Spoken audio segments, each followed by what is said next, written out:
तुम जानती हो, जब व्यक्ति अपने संघर्षों से दोस्ती कर लेता है और खुशी खुशी उसे अपनाता है, तो भगवान भी उसी का साथ देते हैं। ये मैं ऐसा इसलिए कह रही हूँ क्योंकि जीवन में जरूरी चीजें कभी नहीं रुकती और हमें उन्हें कभी रोकने की कोशिश भी नहीं करनी चाहिए।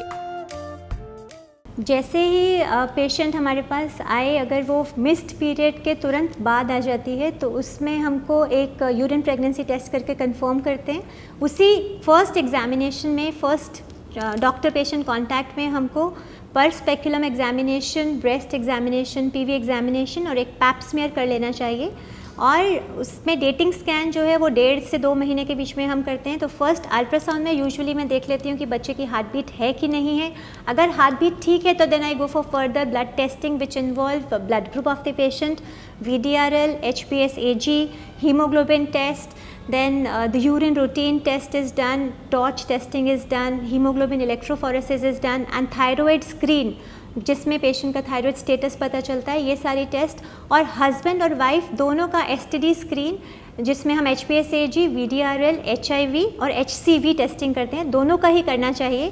अगर इसमें से कुछ भी प्रॉब्लम पाई जाती है तो तुरंत से तुरंत इलाज हो सकता है और ट्रीटमेंट मिल सकता है। और अगर कोई चीज़ ऐसी होती है जिससे प्रेगनेंसी में काफ़ी फ़र्क पड़ता है, जैसे ब्लड शुगर टेस्टिंग, अगर पेशेंट डायबिटिक है या ब्लड प्रेशर पाया जा रहा है तो उसमें ब्लड प्रेशर से रिलेटेड हम किडनी फंक्शन टेस्ट और लिवर फंक्शन टेस्ट भी करते हैं। उसके बाद ये सारे टेस्ट होने के बाद अल्ट्रासाउंड आता है 11 to 13 वीक्स पे। फिर एक हम डबल मार्कर टेस्ट करते हैं जिसमें बेबी के जेनेटिक प्रॉब्लम है कि नहीं है वो पता चलता है। देन अगेन आई डू, अगर थायराइड पेशेंट है तो एवरी 3 मंथ्स हम थायराइड टेस्ट करेंगे, एवरी 3 मंथ्स हम हीमोग्लोबिन टेस्ट करेंगे और एवरी विजिट पे हमको यूरिन एल्ब्यूमिन टेस्टिंग करनी है। एट 28 to 32 वीक्स डायबिटीज़ और ब्लड प्रेशर के लिए स्क्रीन करना बहुत ज़रूरी है, जिसमें हम पेशेंट का फास्टिंग ब्लड शुगर करते हैं और उसके बाद एक ग्लूकोज चैलेंज टेस्ट होता है जो कि 2 प्रकार से होते हैं। वो 50 ग्राम ग्लूकोज के साथ में 2 स्टेप टेस्टिंग भी कर सकते हैं कि 50 ग्राम ग्लूकोज दिया irrespective of the food taken by the patient.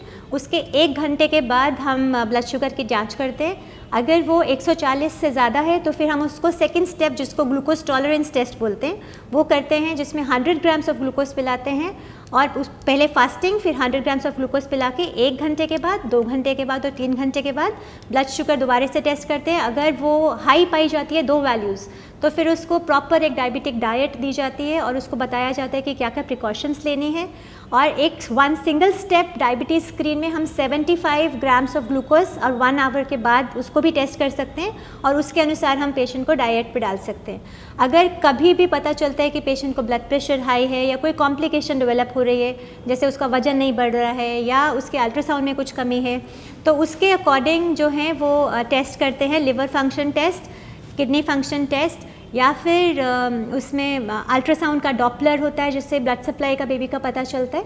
और आखिरी महीने में अगेन हम हीमोग्लोबिन और कोएगुलेशन प्रोफाइल, जैसे bleeding time, clotting time, APTT और PT टेस्टिंग करते हैं, जिसमें पता चलता है कि खून रुकेगा कि नहीं रुकेगा और डिलीवरी के समय बहुत ज़्यादा खून बहने की आशंका तो नहीं है। फिर यूरिन टेस्ट, हीमोग्लोबिन, ये वाला तो टेस्ट हम हर टाइम करते हैं। और डिलीवरी से पहले एक ultrasound to know the presentation and the position of the baby is important. तो इस दौरान डॉक्टर जो भी जरूरी टेस्ट करवाने की सलाह दे उसे कभी नजरअंदाज मत करना, क्योंकि ये तुम्हारा और तुम्हारे बच्चे की सेहत का सवाल है।